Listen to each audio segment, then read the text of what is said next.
afternoon, everyone. Thank you for bearing a very wet Sydney day to come and join us for our speaker series. Today, we've got one of our very own residents, James Sugrue from AFK, who's going to do what sounds like a very interesting talk, Innovation for Cowards, How to Ride on the Coattails of Technology. So if you wouldn't mind all putting your hands together for James. Thanks.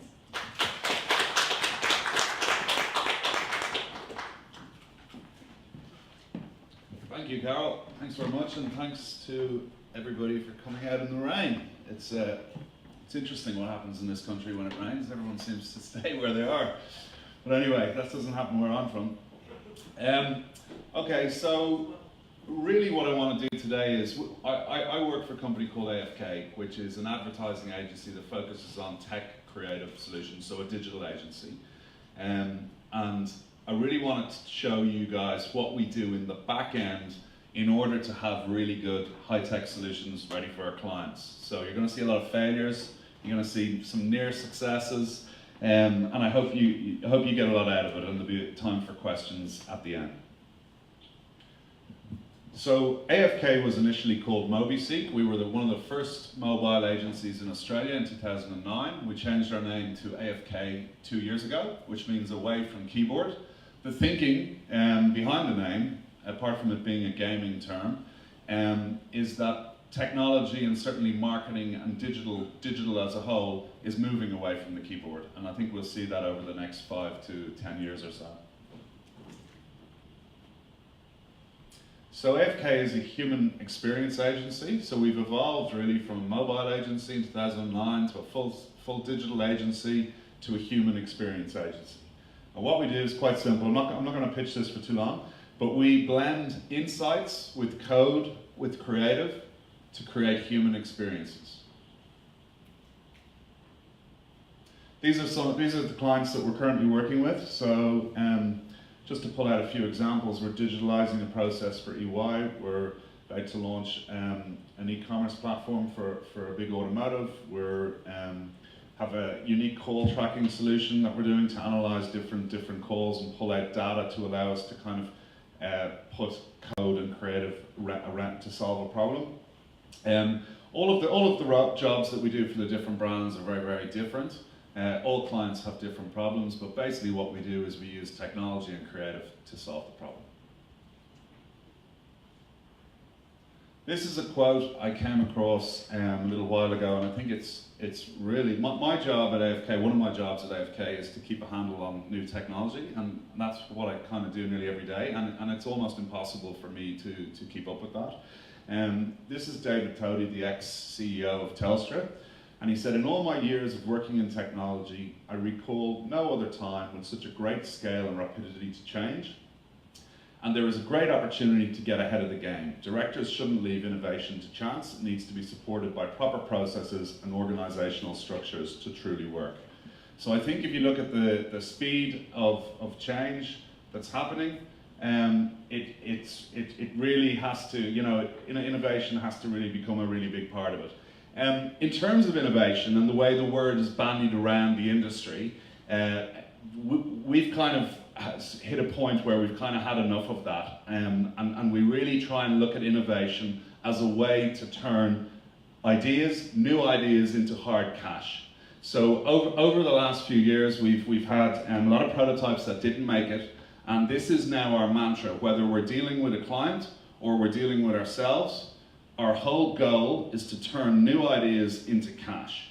Because if you're not doing that, you're just innovating and nothing's happening. So that's kind of the benchmark now that we aim to hit, and it's a really tough one to hit, to be honest. In terms of how we, as a digital marketing agency, how we decide what technologies to kind of delve into and to prototype around, some of it is gut feel, so just general gut feel of what we think is going to be big next for marketers. The other thing is we do look at the Gartner hype graph, the emerging technology hype cycle, but rather than investigate all of these buzzwords that are just going up the graph that often disappear, we look for some of the technologies that have come down the graph and that are still in that space. So today I'm going to show you 5 examples of 5 new technologies that we have investigated over the last, say, 3 or 4 years. It includes virtual reality, augmented reality, gesture control, WebGL, and gamification. And just to summarise, is this microphone coming and going? Just playing with you, James, it's fine. All right. Just to summarise what we do as an agency, when we're not servicing clients, we find emerging technologies on the slope of enlightenment. We then build prototypes out for those technologies with no brand guidelines, no budgets, no rules. We just go hard and really push the technology as hard as we can. And then we ensure that we gain as many learnings as possible so that we become experts in that space, if that makes sense. So the first one we did probably about 2 or 3 years ago is around kind of touch screens. And I don't mean iPads and phones. I mean big screens, like big table screens, big kind of window screens, that kind of side of things. We looked at a little, we researched the data. You could start to see in shopping centres and things like that, there was more touch screens becoming available. And all the data kind of said that our world is going to become a world of screens. That's what's going to happen. So we decided to build our own touch table, but around that same time, virtual reality had just kind of hit the market as well. And the biggest issue with virtual reality was the fact that there wasn't enough headsets in the world to kind of make it a mass medium.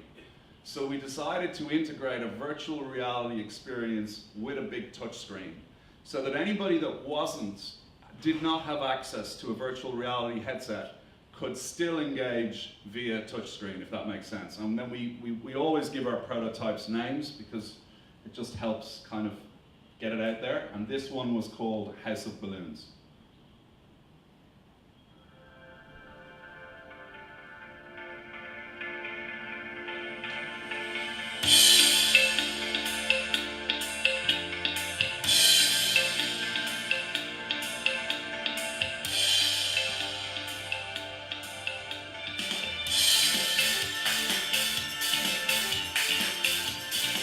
You can see there that we have Vanessa is outside the VR world, engaging with the touchscreen, dropping balloons down from the roof. Jordan, with the headset on, is actually in the house, shooting the balloons as they fall from the wall, as they fall from the roof or the sky.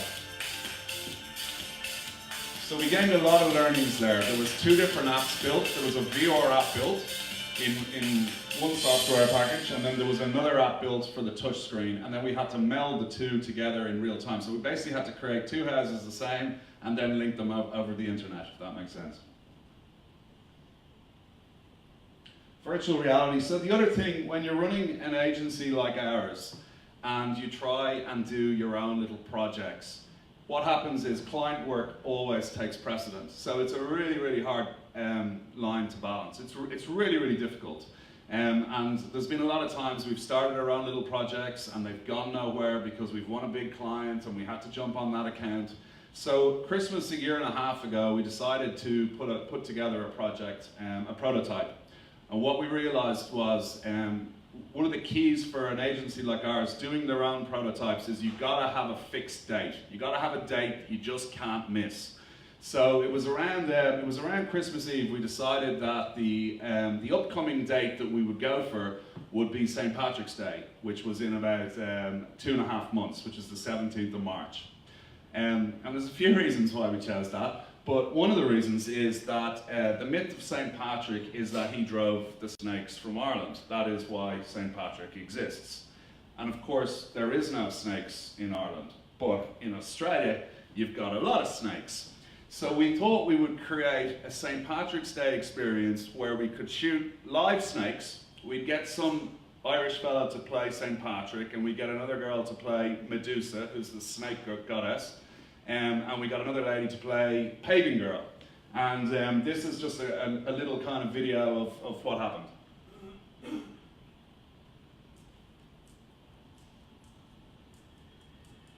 Today we are shooting a VR experience based on St. Patrick and how we banish snakes from Ireland. Choose your own adventure, virtual reality app, showing live action that's playable on mobile devices. From an agency point of view, we put our own hand in our pocket to kind of break new ground. So we don't use our clients' money to kind of investigate new tech. And we're always producing new prototypes and new demos. And Brian and Johnny from Cobster Productions showed me their whole green screen and their whole VR labs. James came in and sort of got the ball rolling on what he needed. I just felt like I knew the guy for ages. He was sort of on our wavelength. So you sort of need that. So there's the live snakes. We build our So own we had a products now. snake wrangler, a couple of them were poisonous. This quirky project that we really do try and push the boundaries on what's possible. The biggest challenge I think in virtual reality is to write a script. Where So if you look at the background there, that is what Ireland looked like in the year 1600. We actually got maps from that time, figured out what Dublin looked like, and then recreated that world in 3D. And then obviously all the characters were shot on a green screen, and we dropped the live action into the 3D world to create a choose your own adventure 3-minute kind of prototype. And We have to be very, very careful that we. it launched on the App Store on the night of the 16th of March. So we got it out on time. Download numbers were reasonable, but what we realized very quickly was there was no real commercial model in the space. There was not enough downloads to put ads in it. People wouldn't really pay for that kind of experience because there wasn't enough headsets. So we kind of had delved into that space. We got the learnings for when it becomes more mass so we could take to our clients, but we certainly weren't going to invest any more of our money building snakes and raising the profile of St. Patrick around the world. The next technology, which is really, really new, and many of you may not have heard of this, and it's going to come at us, and it's going to come at us very fast, and it's called WebGL. So this is the ability for, just to put it in kind of my layman's terms, if you've ever played a game or had a really good 3D experience on an application, it is that technology now coming across into the browser, if that makes sense. So it's basically opening up JavaScript APIs to be able to create 3D objects. I think that you're going to start to see this kind of thing much more frequently as we go into 2019. So what you'll see is a lot of websites, anytime you're on your phone, your iPad, your websites, you're going to start seeing a much more richer 3D experience. This is just a prototype of jellyfish. Here's an example of what I say a car could look like.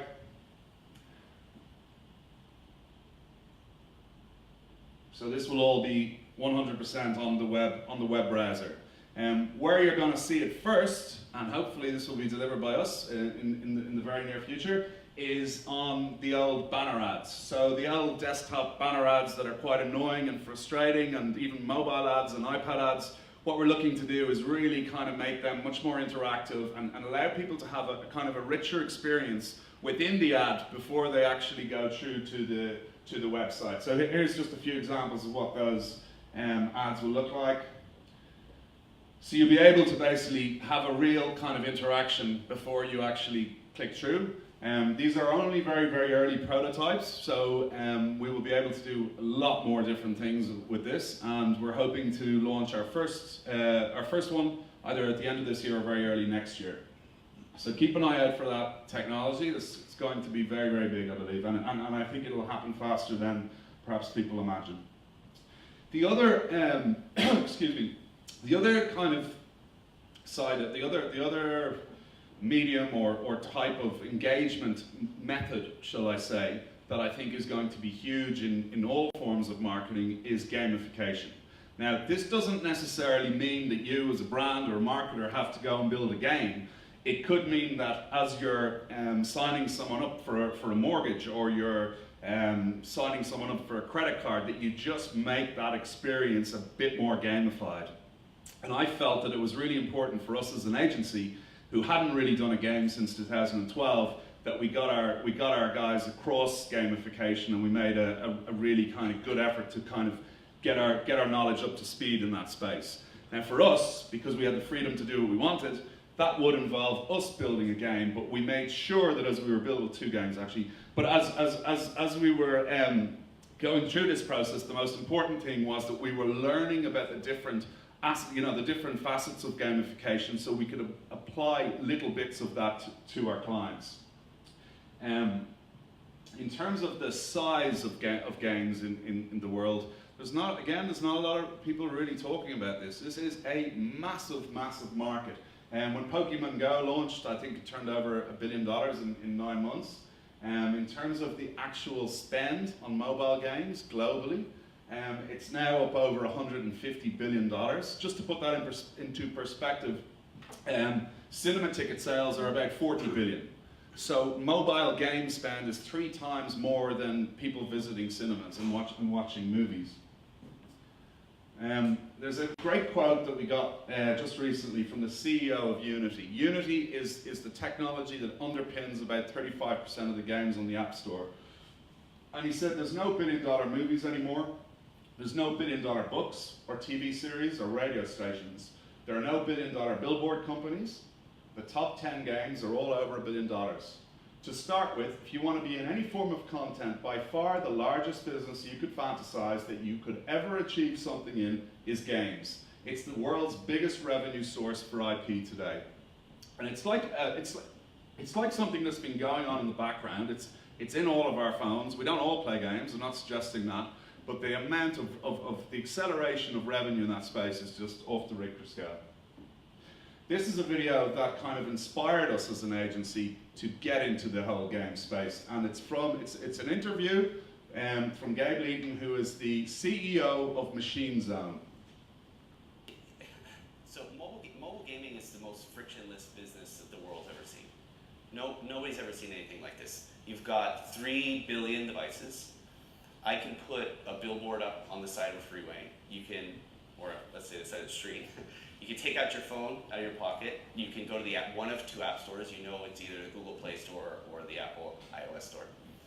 You can download the app, and you can start playing, and potentially, maybe, if you like the game, you can spend money on it, all within 120 seconds. You can't sell water that efficiently. You need water to live. I have to distribute water. This is all instantaneous, worldwide, instant distribution, with potential instant engagement and instant monetization. That sounds awesome. Did you know that was coming, or did... So I think the real call out there, certainly for me when I saw that video, was that you can actually distribute this and make money out of it quicker than you can distribute water, and you need water to live. So we were running an innovation kind of lab at the time, and we decided, I'm also Aquarius by the way, which I think might have something to do with this, so we decided to get inspired what Gabe said and to build out a water-based game, so we could actually get a game out to people with a little bit of fake water. So this was a game we built over the course of 3 months. It was probably one of the biggest disasters I've ever been involved in. It got about 1 download a day from places like Czechoslovakia and the Congo and things like that. It turned over total sum of $2.97 in advertising revenue, and that was about over 6 months. But what it did do is it got us into that game space again, and we started to realize a lot of things. So we had our commercial model wrong. The ad paying commercial model wasn't the right approach. We realized we realized that basically the gameplay had no hook, and we realized a ton of different things. And so after 3 months, we did try and improve its success by changing its name, hoping that a name change might increase the downloads in the App Store, but that just didn't work. It was Lonely Sailor, Sailor Jim. We had all sorts of different names for it. But after 3 months, and it's really important, I think, when you are innovating with new technology or even new prototypes, you need to know when to cut it. Like I heard recently that Google actually have a bonus system in Google that if you cancel a project early, you get a cash bonus. And it's really smart, because if you think about it, a lot of people in big corporates, they don't want to say that what I'm working on is not going to be a success, so they remain quiet. There's nothing to inspire them to kind of come out and say, here, listen, we're working on something that is not going to work. And I think one of the great learnings from this game was the speed at which we just kind of down tools and said, this is a flop. This is a total flop. Let's stop working on it. So we went back to the drawing board. We kind of put a new gaming team around us. Actually, in the middle of that, we outsourced 3 different prototypes to 3 different gaming companies, just really quick, like 2 weeks' work, to try and figure out who were the best gaming companies, game developers in Sydney. And one of those companies stood out head and tails above all the rest. So we sat down with these guys, we kept the water-based team going, and we said, listen, we want to build a water-based game. These are all the learnings that we have from our crap game. We want to do things very, very differently. And so for the last 2 years, we've been working on a game called Rainbow Reef. And you might notice that it looks slightly different to Lonely Sailor or Sailor Jim or whatever you want to call it.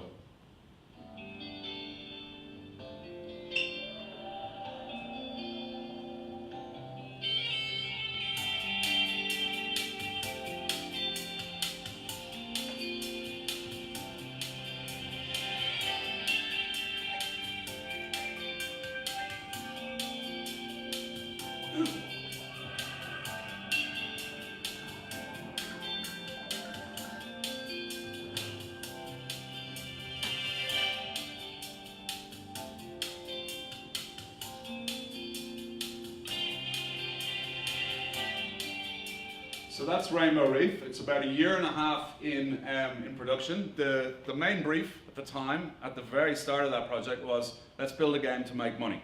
And that was genuinely the kind of the brief that went into the guys. And we've 9 levels built. And something really interesting happened just as we kind of came to the end of that. We had a meeting with New Scientist, an English chap there called Richard, and we showed him the game. And he looked at us and he said, guys, I think you might have something here that could be much bigger than just a commercialized mobile game. And he put us in touch with a few other people. Over the course of these 2 years, I personally, who had no real environment knowledge or anything, started to get a little bit more aware of what was going on in the oceans and things like that. Not uber aware, but certainly more aware. And so we started to talk to the likes of CSIRO and the Great Barrier Reef. And they've opened up, just recently, they've now opened up their APIs for us to extract live data feeds for how the oceans are really kind of doing.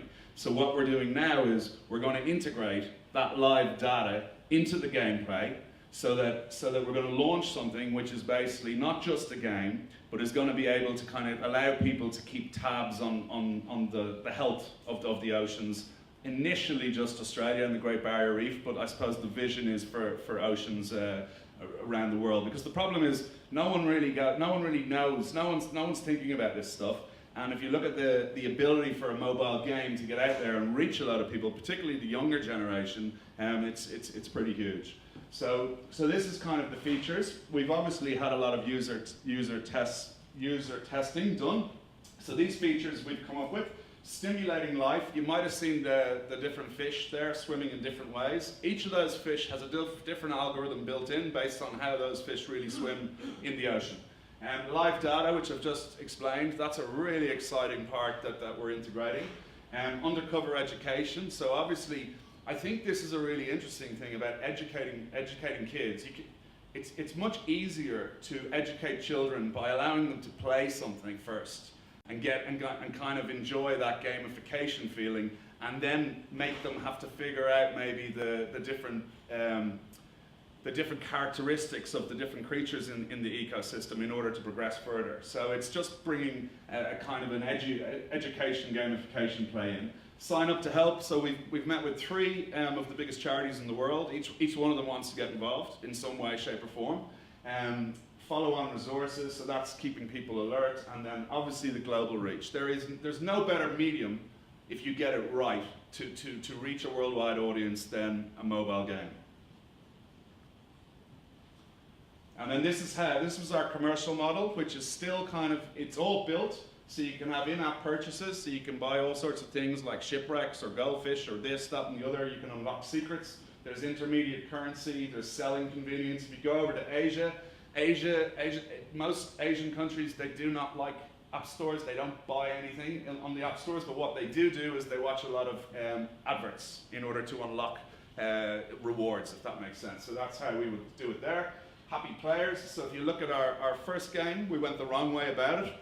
This is a freemium model, so basically you download the game for free, you can complete the game for free, but if you really want to enhance your experience, you can pay a bit more.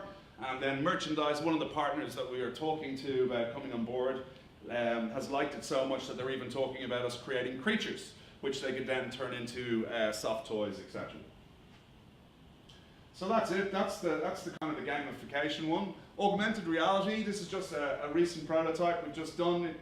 It's just showing what's kind of possible. I guess if you look at the AR, VR, and MR, VR you put the headset on. AR you basically will see an object, but it doesn't blend into the building, or doesn't blend into this kind of room. Mixed reality, which I'm going to show you now, is where the augmented reality knows where the table is, or it knows where the floor is. And this is just a quick example of something we've done.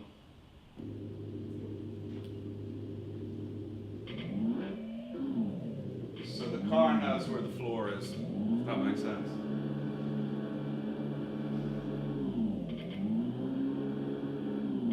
So if you think about it like this, imagine children's toys were all like this. How easy cleaning up the sitting room would be. So yeah, that's a very, very new type of prototype. So we've still a lot more work to do on that one. So that's kind of our that's an example of the prototyping and the MVPs we've been doing. Out of all of those, nothing has really turned into hard cash. If you remember what my definition of innovation, the one we're trying to talk about, we do believe that our WebGL, our launch into that is going to turn into hard cash, and I'm reasonably confident as well that one way or another, if Rainbow Reef doesn't turn into hard cash, it will certainly turn into kind of raising awareness for the bigger issue, that it's the bigger issue of the oceans. So I'll just finish with 10 tips. Some of these we've kind of taken off famous people. Some of them we have just learnt ourselves through failure and mistakes and such like. Don't try and do something if you don't know how. So that's kind of, if you look at it's 1 o'clock. Oh, that's my laptop. If you look, if you look at how we went out and found the right people for Rainbow Reef, we did not have the skill set to get the best developers in Sydney. So we went out and we kind of pitched 3 prototypes to 3 companies. So it's the same for kind of a partner in innovation or whatever it might be. If you don't have the experts, don't try and be an expert. Find the experts.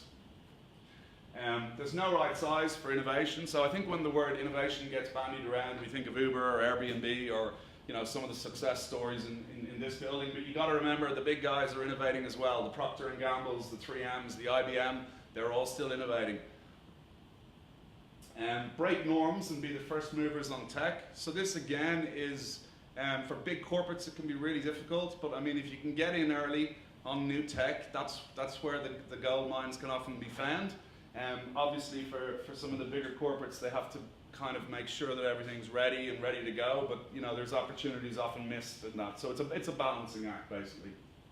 Embrace change no matter how uncomfortable. Look for short-term gaps. So an example of this is Uber just switching into the food delivery service. Perfect example. And kind of that whole lateral thinking approach. Change the culture to incorporate an innovative mindset. There's a lot of companies now doing this really well. We work with CBA, they do it fantastically. I think there was one guy here there was a quote here that I really liked, and we've noticed this as well with the clients that work with us and do cutting edge stuff. We often end up dealing with someone who kind of will choose the right time when his or her boss is busy and say, hey listen, I want to do this, and then he or she will get sign off to do a little prototype, and then once they have the prototype, they'll show the prototype to their boss, and the boss will see something and go, okay, that's cool, and then you get the budget kind of released. So it's just kind of thinking a bit like in that mindset. Never fail to fail. Look, we wouldn't be where we are with Rainbow Reef if we hadn't had Sailor Jim. So as much of a joke as Sailor Jim was, and as much of a disaster as it was, it's imperative that we did that to get to where we are with the Rainbow Reef gang. Don't worry, be crappy. So this is where we say it's better to ship, get stuff out there even if it's not perfectly built. Now I say this, but we didn't actually follow our own rule ourselves. We had a situation where a client arrived late for a meeting about 1.5 years ago, and it was a big meeting, and she basically said that her taxi driver didn't know where the Opera House was. So she said we should build an app for that. So we built a prototype called Krabby Cabby, which was basically a way of rating all the taxi drivers in Sydney. And what you'd do is you'd get in the car, you'd put his ID or her ID number in, and then you would get this list of emojis that would literally describe what that taxi service was like. And they were pretty funny emojis. But in the end, we decided to not launch it. simply because we didn't want taxi drivers queuing up outside our office to kill us. So maybe we should have launched it, maybe we shouldn't. Since then, Uber has now started to bring in rating systems for taxi drivers, so it's one of them we'll never know. But in hindsight, I wish we'd just got out there and seen what happened. Polarized people. So Krabby Cabby is a perfect example of this. So if you have an idea that polarizes people, so some people think it's great and some people think it's really not great, the chances are you're onto something. So when we spoke about Krabby Cabby, some people were like, do it, screw them, like, do it. And other people were like, you can't do that to taxi drivers, they've got families to support, etc., etc. So we got two different polarized views on that product, which means it probably had some legs. Dip a toe. So there's great R&D grants in Australia. There is really decent support in terms of when you compare it to other countries around the world. You don't have to invest everything. You can see the little ways we've been prototyping here all the way along over the last few years, waiting to kind of hit something. You need a bit of luck as well. But also I think number 10 is kind of key. If you can be involved in something that you're passionate about, it just kind of forces you to go through barriers that perhaps you wouldn't go through normally. So I think that's probably, out of all the 10 tips, I think that's probably one of the most important things is if you can tie in your passion to what you're working on, you'll just find an energy and you'll kind of go through walls and get more meetings and meet more people, and then the passion kind of sells itself. So that's it. There's one last thing I want to leave you with. I think it just summarizes the 10 points for a start. Find partners for innovation. There's no right size for innovation. Break norms and be the first movers on tech. Embrace change. Change the culture. Never fail to fail. Don't worry, be crappy. Polarize people. Dip a toe. And the big one, I think, is hit your passions. Particularly with new tech and new startups and all that. If you can tie in your passion, you're away. This final quote, and then I am finito. Just a little bit of beautiful graphics.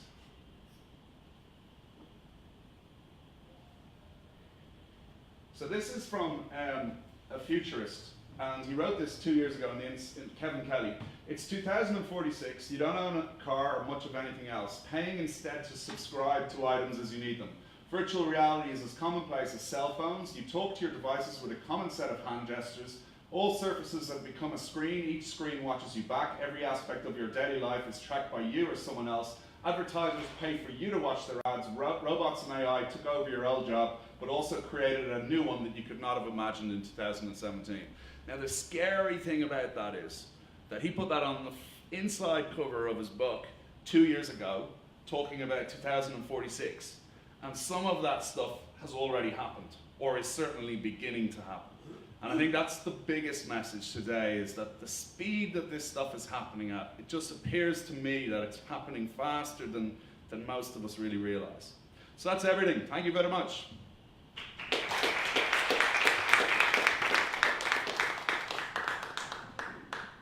anyone has any questions for James, feel free to ask them now. Otherwise, James will hang around for a little bit after the talk. Feel free to have a conversation with him then. Any questions now? James, what would you do differently if you had your life over again? Oh, Jesus Christ. Are you serious? What would I do differently? Many things. No, but do you want to pick a topic or a... Like that game that you had a false start on. Learning experience. Learning, yeah. If I did the game... It's a good question. I think I wish I'd latched onto the environment piece of Rainbow Reef. Rainbow Reef we've been working on for 2 years now. And I only really twigged the whole environment piece 6 months ago, if I'll be really honest. Because it comes down to, it's my decision whether we just go full commercial or if we start to do something a little bit more meaningful than that. And it's really interesting since we switched the focus away from just making money to seeing what we could do to raise awareness for those things, the doors that have opened, and what I even say, the satisfaction that we're getting out of the process. Which is a little bit weird. I still haven't figured out why that is. To answer your question in full, I'd need about 4 hours with you. James, how would you describe your business? I mean, creative agency, I have an idea, it's Mad Men today. Well, how do you think about your yeah, sure. So basically, this is the way I look at it. If you imagine, if you look at the majority of advertising agencies today, they're creating TV ads and they're still doing press ads and things like that. The big guys, right? My vision is that we're an advertising agency, but we just use technology. So we use technology, we use research, and we use really good creative to create good experiences that entice customers to engage with brands and therefore buy more product.